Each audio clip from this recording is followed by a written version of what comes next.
Arcadian Vanguard presents the Wrestling News in your daily wrestling newscast for Thursday, January 19th, 2023. Good morning. I'm Mike Sempervive. We begin today with last night's live edition of AEW Dynamite from the Save Mart Center in Fresno, California.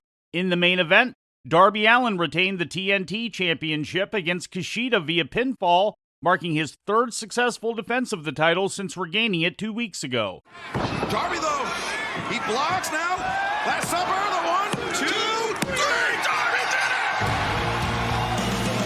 Wow! Also successful was AEW All-Atlantic Champion Orange Cassidy, who retained his title against Jay Lethal. Danhausen and Orange Cassidy, the Cazadora. He's got the ankles crossed, and Lethal able to kick out. Brody had it. Watch out! Orange punch connects. Cassidy covers, and he scores the win. Lethal's ally Jeff Jarrett attempted to interfere in the match by handing off his guitar to Lethal, but was prevented from doing so by Danhausen. In their first 2-against-2 tag team match since June, the Young Bucks went down in defeat to Top Flight. This was the first loss for Matt and Nick Jackson in a 2-on-2 tag team match since their loss to the Hardy Boys last May at Double or Nothing. In an angle on the show, AEW World Champion MJF put out a bounty on Bryan Danielson, offering Brian Cage money to injure Danielson when he faces him next week on Dynamite. Danielson is scheduled to challenge MJF for the title at AEW Revolution in March.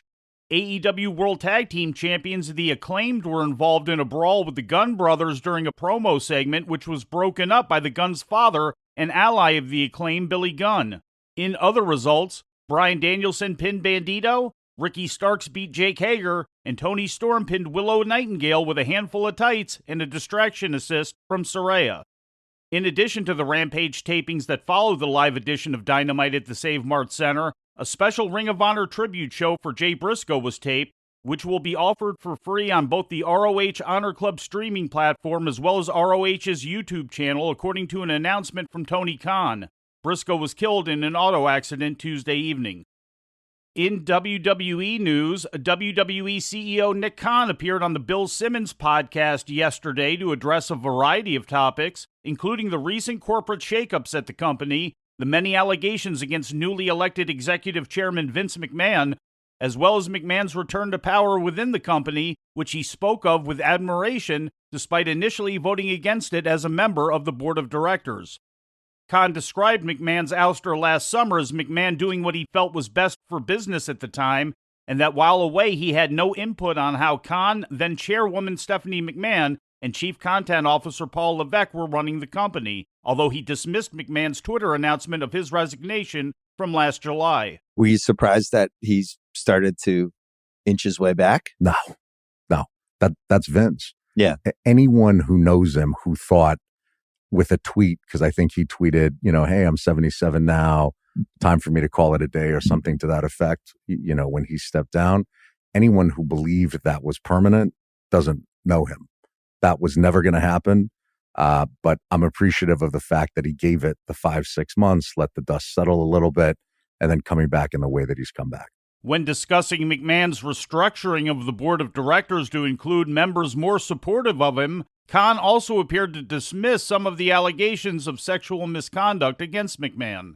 Maybe certain things that happened in the past shouldn't have happened, or in a modern day point of reference culture, which I always try to look at these things from, Bill, that, hey, certain things that were acceptable years ago aren't acceptable now. I think over time you can evolve with these things, and the modern day rules should apply to modern day. I don't think it should apply to the past. The WWE CEO praised McMahon for his handling of the revelations that he paid hush money to former employees for past sexual indiscretions and the revelation that he possibly misappropriated company funds to do so. It feels like whatever happened, and it's out there, and people know. I've always found him to be a very honest broker with this stuff. So even when the process started last summer, there was nothing that he hid. There was nothing that he covered up.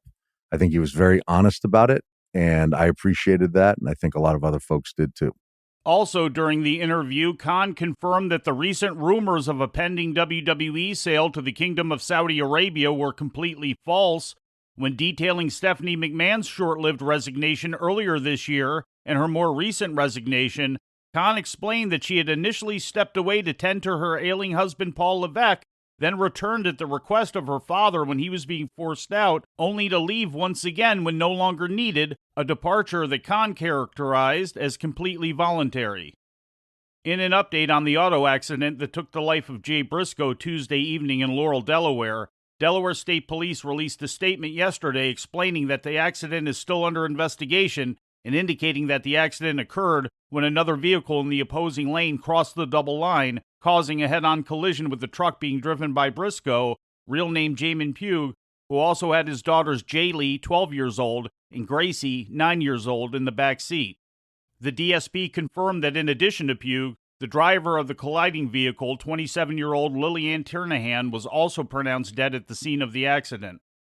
Both of Pugh's daughters were admitted to a local hospital in critical condition, with Gracie undergoing back surgery in the early morning hours yesterday, according to a Facebook post from her mother, Pugh's wife Ashley. Both girls were reported to have been properly seatbelted in the vehicle, while Pugh was not. In some WWE Injury news, here's the Wrestling News' Lou Kipilman.